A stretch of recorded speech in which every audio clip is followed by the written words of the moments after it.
menyatakan mereka tidak ada sebab mereka perlu tinggalkan Pakatan Harapan, kerana Pakatan Harapan sentiasa menghormati perjanjian. Itu ditegaskan sekali lagi oleh Tun baru ni, dalam sehari dua ni dia sebut bahawa jangan paksa saya supaya menjadi orang yang tidak ada prinsip, kerana Pakatan Harapan tidak pernah melanggar segala perjanjian yang mereka telah buat dengan saya. Jadi tak ada sebab kenapa dia mesti mengkhianati Pakatan Harapan. Jadi ini menjadi sebahagian daripada pegangan ahli-ahli Bersatu dan Bina Bersatu, terutama di Selangor. Mereka nampak Selangor ni memang daripada rakan-rakan ni memang bekerja sama dengan bagus. Okay. Di semua peringkat bekerja dengan baik dan bagus sekali untuk rakyat. Jadi tak ada sebab kenapa mesti berlaku. Jadi bila saya harapkan, saya doakan moga-moga Bersatu akan dapat kembali ke pangkal jalannya.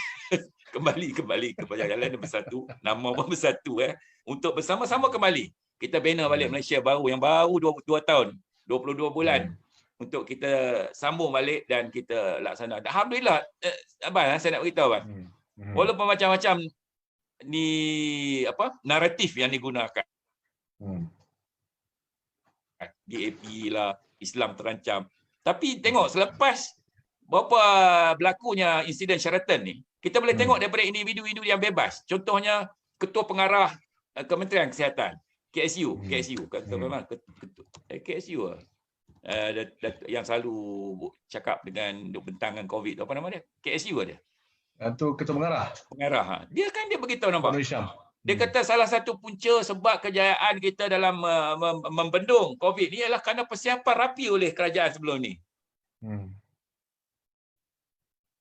Menyediakan kemudahan-kemudahan. Kemudian yang semalam di Dewan Perak, Negeri Perak, ucapan daripada Tuanku, Dia Yang Mulia Sultan Perak, jelas menunjukkan bahawa kejayaan Pakatan Harapan dalam ekonomi, menguruskan ekonomi.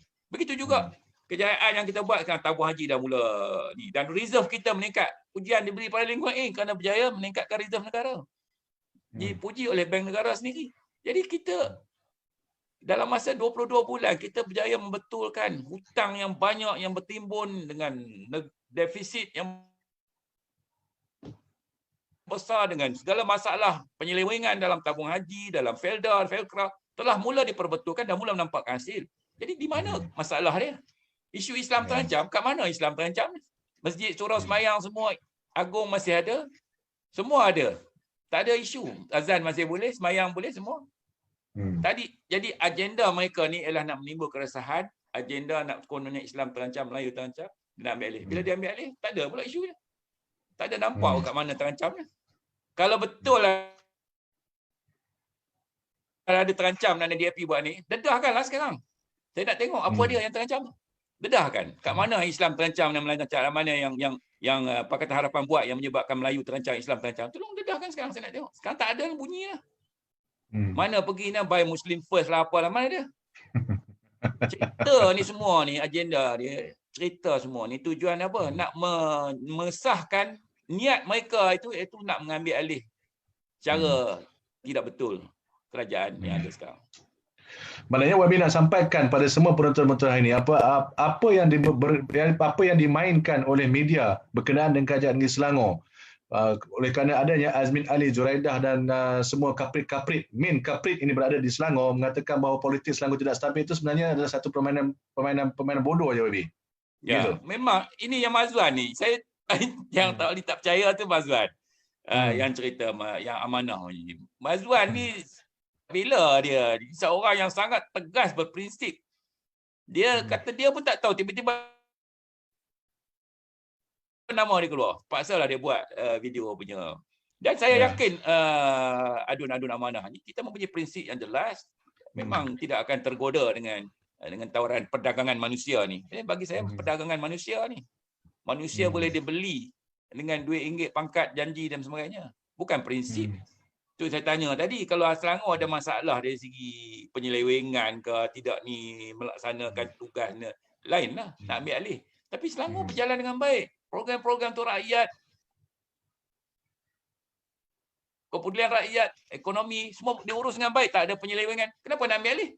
Kalau kita serius, kita nak tengok, patut Selangor, kita patut galakkan lagi, bagi lagi sumbangan bantuan daripada pusat untuk majukan lagi Selangor. Kerana Selangor kerajaan negerinya, kerajaan yang berintegriti, yang transparent, telus. dan yang peduli rakyat. Kenapa nak ambil alih? Ni pergi tawar supaya ambil alih Selangor. Kenapa? Saya tertarik dengan satu ungkapan seorang sahabat. Ini seorang bukanlah orang yang tinggi mana pun. Dia bekas ahli majlis. Saya kawan saya dulu. Dia kata apa? Saya kadang-kadang duduk, dia kata, dia terfikir, termenung. Dia kata, kenapa? Sebelum ini, daripada pembangkang, dibagi Selangor, dapat jadi menteri, menteri besar, dapat jadi exco, menteri besar, dapat jadi macam-macam. Lepas tu pergi pula menang pula federal, dibagi jadi menteri dan sebagainya, ada jadi Perdana Menteri. Lepas tu bila, apa hati lagi sekarang ni? Nak jadi apa lagi sebenarnya? Dia tanya soalan itu. Nak apa lagi? Allah bagi macam-macam nikmat untuk melaksanakan amanah dalam membangunkan negara dan juga kemajuan, kemudahan rakyat. Buatlah. Ni dah sibuk negeri Selangor. Selangor ni ada masalah ke? Apa yang Selangor buat? Selangor buat semua, alhamdulillah.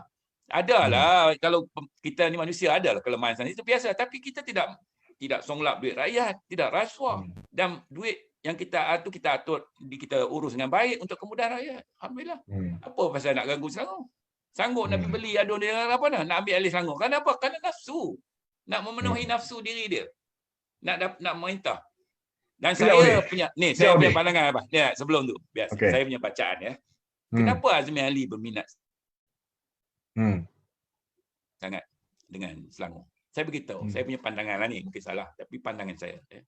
Pertama, dia menghadapi tekanan dalaman. Dia parti yang kecil. Berapa orang dia? UMNO dengan PAN besar. Gandingan dua tu lagi besar. Dia menekan Azmin. Baru-baru ni kenyataan daripada Khalid Nordin, daripada beberapa pihak dalam UMNO menunjukkan bahawa menunjukkan bahawa mereka tidak senang hati dengan Azmin.